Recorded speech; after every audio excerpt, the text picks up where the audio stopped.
Les sommes atteignent parfois 20 000 € par personne. Elles sont réclamées à une petite centaine de pompiers volontaires de la zone de secours du Hainaut-Centre, en Belgique. Des heures de garde le week-end et la nuit payées trop cher, suite à une erreur administrative qui n'a pas été détectée depuis 2015.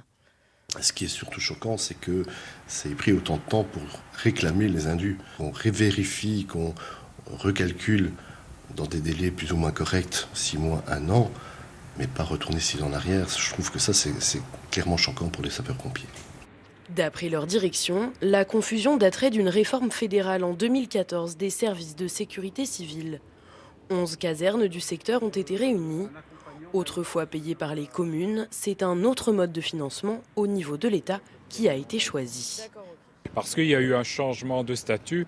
Donc les pompiers qui ont eu un statut plus favorable et une augmentation ont pensé que l'augmentation était normale en fait. Donc ils ne se sont pas rendus compte tout de suite du souci. Donc maintenant on essaye de trouver une solution, d'une part pour réduire cette ardoise et d'autre part pour étaler le remboursement du solde. Le cas est surprenant car les sommes sont loin d'une petite régulation.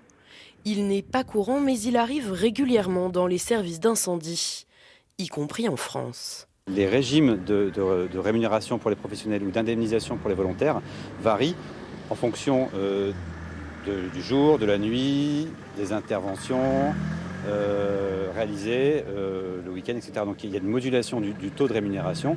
Et en fait, le suivi n'est pas effectué correctement par les administrations. L'un des syndicats de pompiers belges veut saisir la Cour des comptes pour un audit complet.